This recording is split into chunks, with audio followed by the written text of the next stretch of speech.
First, God does not exist. But don't worry, what does exist is good, as opposed to evil. So if you believe in God, you believe in good, and that's as it should be. You are just fine.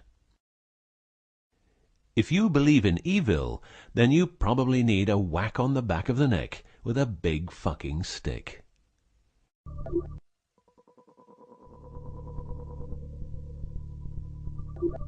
Around 5000 BC, we, Homo sapiens, were genetically modified by space aliens. These aliens first landed where the river Euphrates enters the Persian Gulf. The reason is that in that area, a high concentration of what is called monatomic gold is found in the seawater, while nowadays the highest concentration is found on the islands of Hawaii. The aliens were members of the Annunaki Empire, and were on a quest to find this metal that is supposed to enhance and repair all bodily functions and stop the body from aging. Monatomic gold is what is called a superconductive metal. Superconductivity means that if you transport, for example, electricity through a line made of this material, you would not lose any energy as a result of heat dissipation. So if you input 100% of energy, you also output 100% of energy. Now apply this principle to your brain, which is a huge, sensitive electrical machine. The monatomic gold makes your neural pathways act like quantum drive superhighways. This means that all your senses will receive input optimally. In turn, these inputs will be processed optimally, and those parts of your brain you don't use will become more active, so enhancing your memory, making you better understand problems, allowing you to sense evil, detecting lies, becoming telepathic, and even being able to time travel in your mind by seeing the past or the future.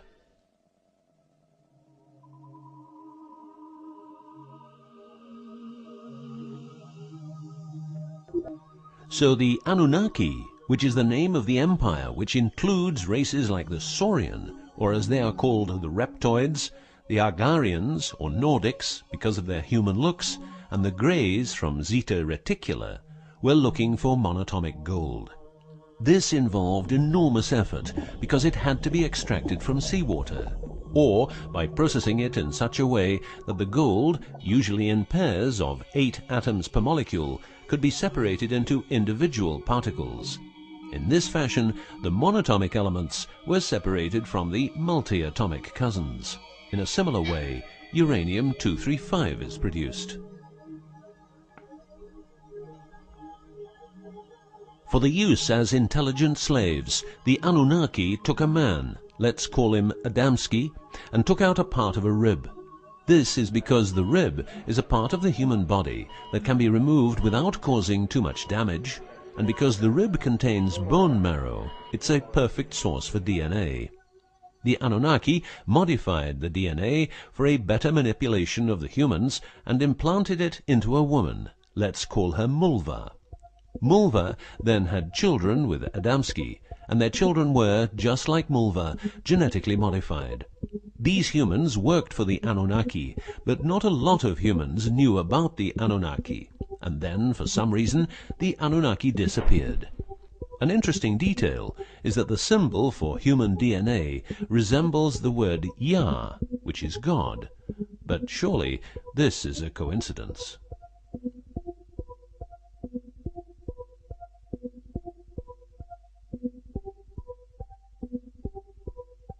Now, some humans received part of the knowledge of the Annunaki. The last known humans were the Jewish people who carried the Ark on their journey from Egypt to the Promised Land. Before them, the Ark was in the lands of the Sumerians, Babylonians, and Tibetans. This Ark, not the Ark of Noah, was known to have powers beyond human imagination. It could levitate and deliver the fire of stars, a dangerous firework-like display of power that occurred when the monatomic elements became unstable. To make them stable again, you needed to know certain secrets, and with those secrets you could preserve the Ark and thus its powers. The humans who were close to the secrets of the Ark had long and prosperous lives. The best known was Methuselah, who lived to the age of 950. Wherever the Ark is, the culture thrives, and over the centuries it moved from Jerusalem to Rome to London, and is now supposed to be in the United States of America. The Ark always moves west, and will always keep moving west. From the very beginning, the people who own the Ark have never given it away, and great care is given to preserve the bloodline's purity of the holders of the Ark. Renowned conspiracy theorist David Icke studied the bloodline of George W. Bush.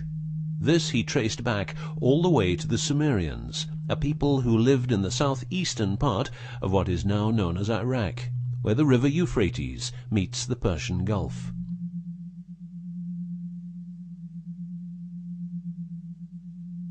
The secrets of the elements of the Ark, scientifically known as ORMs, orbitally rearranged monatomic elements, are nowadays hidden by secret societies that have control over society worldwide. The word ORM is the same as the Hebrew word which means the tree of life. ORMs consist of 8 metals. These 8 metals are ruthenium, rhodium, palladium, and silver, known as the light platinum group, and osmium, iridium, platinum, and gold, known as the heavy platinum group. Gestation of these metals in monatomic form prolongs life and enhances and repairs bodily functions. By following what is called a wide-spectrum diet, we can provide our bodies with monatomic superconductive elements. In other words, by eating a lot of grapes, carrots, all blue and dark red fruit and vegetables, and also much other fruit, vegetables, and fish.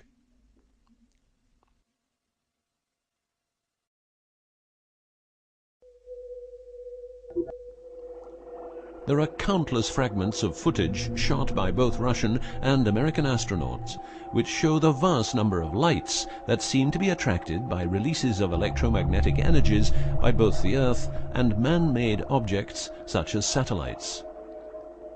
In Building 8 of the Johnson Space Center in Texas, the USA, high-resolution pictures taken by satellites are photoshopped each day to remove proof of aliens. In the film The Secret NASA Transmissions, the footage, it becomes clear that astronauts have grown accustomed to these strange anomalies, and that even in 2000, an unprecedented cooperation between NASA, the Russian Space Agency, and a committee of UFO experts was formed to share knowledge on this subject. To better understand this whole story, a few revelations are in place. Everything vibrates because atoms vibrate, and that is because the subatomic particles are in harmonic resonance, a fancy word for vibration and keeping themselves in equilibrium. Gravity is vibration generated by the presence of mass, and it can be neutralized by altering the harmonic resonance of the gravitational field. In other words, if you generate vibrations, you can alter gravity, and with superconductive materials, the amount of energy needed for generating the vibrations is greatly reduced. A practical example of reducing one vibration with other vibrations is the use of anti-sound. If you instantaneously produce the exact opposite waveform that comes towards you in the form of sound, the sound will cease to exist. This is called destructive interference. One of the forms of creating anti-gravity is called auditive levitation, a method used by Tibetan monks to elevate rocks over 250 meters high and 250 meters distance. By arranging drums and trumpets extremely precisely, together with some 100 men chanting, all arranged in a precise manner, the monks, after about 5 minutes, could levitate a rock weighing a ton and place it exactly where they wanted it. Theorists around the world theorize that huge monuments like those of the Egyptians and Mayan people were built this way. Other examples of anti-gravity we find in the vast amount of UFO sightings. These UFO sightings are actually experiments run by governments in their search for anti-gravity propulsion. So, if the technique is known, why don't we all transport using anti-gravity propulsion? For each year of technological advance, the military advances 44 years. All science is merely a means to an end. The means is knowledge. The end is control. Who will be the beneficiary? What do they want? What they want is control. The establishment of a global economy which is totally predictable and can be manipulated in every sense. Ein Volk, ein Reich, ein Führer.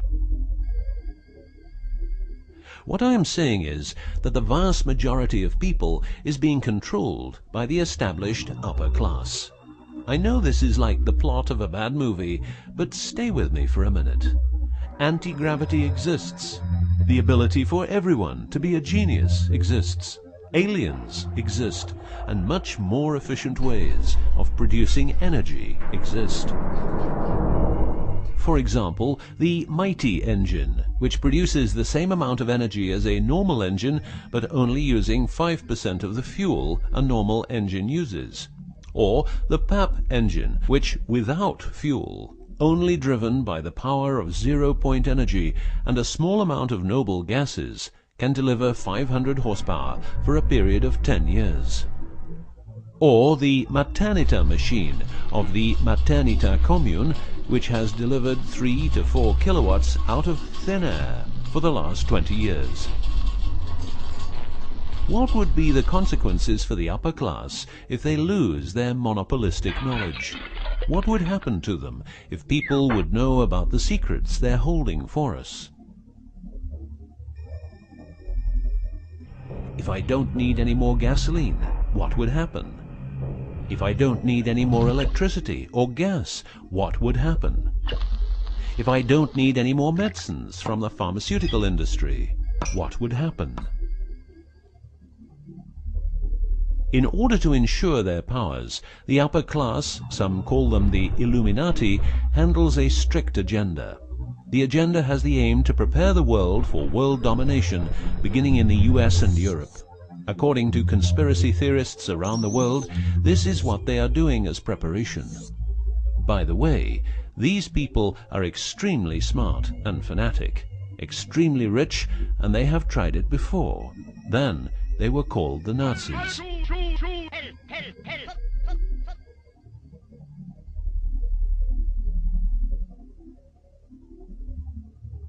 Although what you are going to see and hear sounds very peculiar, remember that a lot of people, for instance, ex-personnel of the US and UK armed forces, have been brutally murdered for making their information public. Let's begin with 9/11, but first a little history. What the Second World War did for the US is that it gave the country such an economic lead that it could easily grow more comfortable in its already powerful role. The industry of war gave everybody jobs, and therefore everybody could start consuming. Marshall aid gave Europe the economic impulse it needed. In other words, war leads to flourishing economies and leaps forward in technology. The process of transformation, even if it brings revolutionary change, is likely to be a long one, aside from some catastrophic catalyzing event like a new Pearl Harbor. These are the words of a neocon think tank whose members count people like Dick Cheney, Wolfowitz, and Donald Rumsfeld. What it says is that America needs a war to transform into its next shape, and 9/11 is our new Pearl Harbor. In the manipulation of people, one of the strongest weapons is to make people believe someone else did it. What I'm trying to say is that the US government is trying to make the people believe Osama did it. But did Osama do it? Did you know that 6 weeks before the WTC towers collapsed, the owner had a new insurance policy made up, ensuring that the owner, if the towers would collapse due to a terrorist attack, would receive the amount of $3.5 billion. The owner, because 2 towers went down, tried to claim 2 times $3.5 billion, but only received 2.2. What happened to building number 7?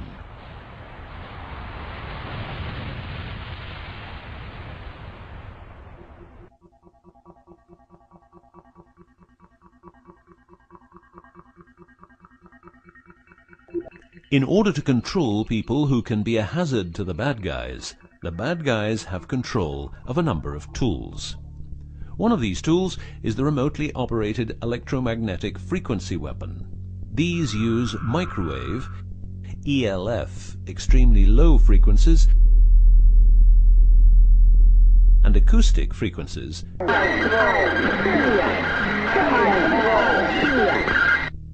to covertly attack and harass innocent citizens. The use of frequency weapons on humans for behavioral control and murder is not new. For well over 50 years, neuro-electromagnetic frequency weapons have been perfected for their covert use in warfare. These classified, non-lethal or silent weapons, as they are known in the trade, have also been perfected by experimenting on an innocent and unsuspecting public since their early development. Directing a beam of frequencies to a human can cause a series of effects. A well-known effect is ELFs causing nausea, headaches, wild racing heart without cause, sudden violent itching in different parts of the body. A frequency weapon can look like this, or like this. Its shape depends on how frequencies have to be directed to the target. Did you know that the U.S. Patent and Trademark Office holds a vast amount of patents for machines which can be used in direct or subliminal mind control systems? Here are a few. Method and system for altering consciousness. Superimposing method and apparatus useful for subliminal messages, subliminal message generator. Enough about the frequency weapons. Check this link to learn more.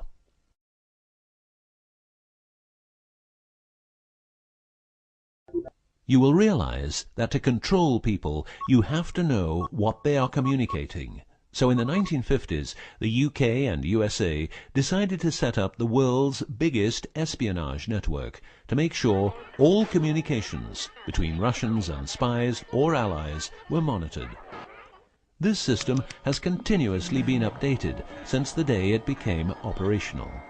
The system's name is Echelon and consists of a vast network of listening posts, extremely advanced computers, an enormous number of people, dishes, and taps. Echelon's computers capture every communication via Internet, GSM, UMTS, landlines, TV and radio broadcasts, satellite communications, private, military, and diplomatic, and listens to every word. The computers work with a list of keywords, and when a message contains one or more keywords, the message is directed to a specialist who examines the message. If it is suspicious, further action may be taken. Echelon centers are around the world, but here are the best-known locations. Menwith Hill, North Yorkshire, England. HARP, Remote Mind Control Computer Center, Alaska. Pine Gap, near Alice Springs, Northern Territory, Australia. Pine Gap has a complex of radomes, a huge computer room, and about 20 support buildings. The signals analysis section of the computer room is staffed exclusively by CIA and NSA analysts. Within the USA, Australia, and the UK, the NSA can plug into every telephone call and message entering, leaving, or transiting the country. The NSA is also constructing a network of towers up to 500 feet high, each tower at a distance of 200 miles from each other and stretching from the east to the west of the US. The network is called GWEN, Ground Wave Emergency Network. This network transmits very low frequencies combined with ultra-high frequencies and is used in case the communication systems in the US are rendered useless because of a nuclear attack. Coincidentally, the frequencies of GWEN coincide with the frequencies being used by frequency weapons. Also coincidental is the fact that mobile telephone systems like GSM and UMTS also operate in the same frequency areas as some frequency weapons. To further prepare for global domination, the secret US government, led by the corrupt holders of the Ark, also known as the Illuminati, or the New Global Union, or the New World Order, or just plain Nazis using the Eye of Lucifer as their symbol, has started building since the 1940s large underground bases with every commodity you can think of. These bases are basically large cities underground, connected by high-speed magneto-leviton trains that have speeds up to Mach 2. According to Phil Schneider, the black budget is a secret budget that garners 25% of the gross national product of the United States. The black budget currently consumes trillions of dollars per year. Presently, there are over 129 deep underground military bases, or DUMBs, in the United States. These underground bases were built using nuclear-powered laser drills that can drill 7 miles per day. Also, dedicated nuclear explosions were held to create large underground spaces. A lot of contractors work in these places, but never more than 3 to 4 weeks. Always under strict supervision, and before entering a site they are warned that if they talk about what they see, it will cost them their lives. As mentioned, men are the result of a genetic modification by space aliens. These aliens have been on Earth for a long time and lived in large underground cities all over the world.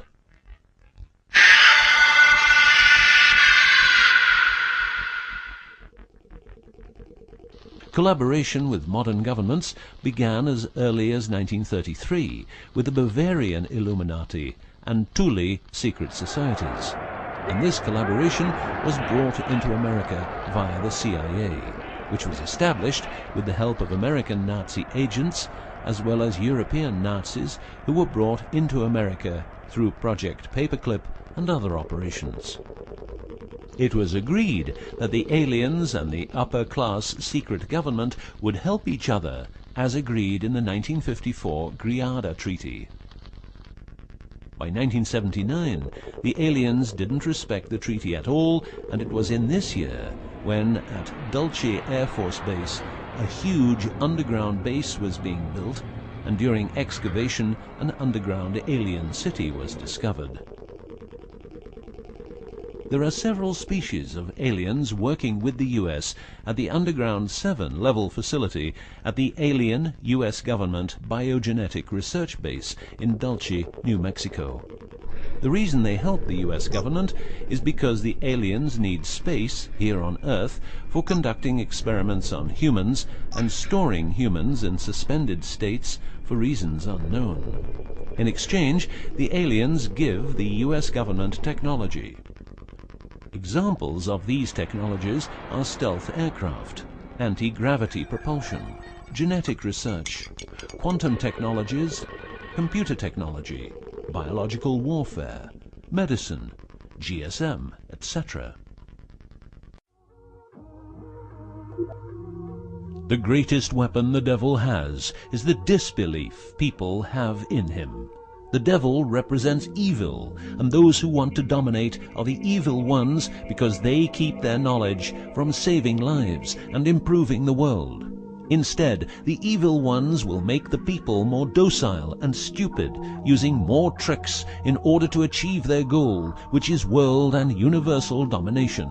The story of the aliens seems so unreal that, like the devil, it is subject to ignorance and ridicule, and that is its greatest weapon.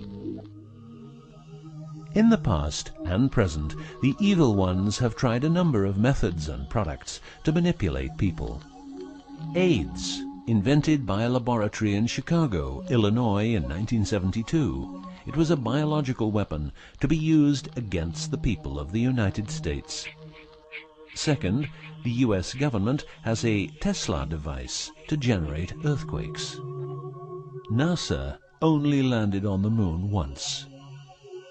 Almost 90% of drugs trafficking is organized by the biggest secret services in the world, like CIA, NSA, MI5, MI6, and so on. Since the US is in Afghanistan, poppy production has reached an all-time high, and never has there been so much heroin on the market. People who don't need drugs needn't worry. Their needs are covered by the pharmaceutical industry. The global warming story is a hoax. The Earth is warming up, but not as a result of CO2 produced by man, but because the cycle of the Earth is just like it is. Remember that 10,000 years ago, the whole northern part of the world was covered in ice. It's what we call an ice age. The Ark, in its recent form, started its journey in the deserts of Egypt and was carried to the Holy Land by the Jewish people. In Jerusalem, the Ark started its journey around the world heading west. Everywhere the Ark has been, one or more obelisks are erected as a symbol of establishment. In the future, the Ark will travel to China, Russia, Iran, until it reaches Jerusalem again, which means the whole world will be under the influence of Lucifer's eye. That will be the moment the Annunaki Empire will settle and rule Earth uncovertly. On many important sites in the world, buildings carrying symbols of Lucifer's return are common. The best-known example is the Pentagon, which suggests a pentagram referring to the Jewish symbolism and the symbolism of the Ark. Another example is the Israeli High Court. It's a building with dozens of satanic and secret symbols. Like the eye of Lucifer, an inverted cross you can walk on, its numerical anomalies. It was built in exactly 750 days, used exactly 250,000 stones, all hand-laid, and was funded by the Rothschilds, the founders of the central banks and the World Bank. These buildings celebrate the coming of and will serve as headquarters for the evil ones. From here, every communication will be monitored. The underground cities will then be used as detention camps, where the bodies of resistance people will be converted into soulless zombies. The army of the NWO and its intelligence agencies will be able to track and trace everybody on Earth and influence their opinions or simply dispose of them. Socially, everybody will be watched by their neighbors and friends and mobbed if they have different opinions. The rich, richer and smarter, the poor, poorer and dumber, will support the pyramid with Lucifer's eye on top, as it has always been. This will be the future, and the future is now.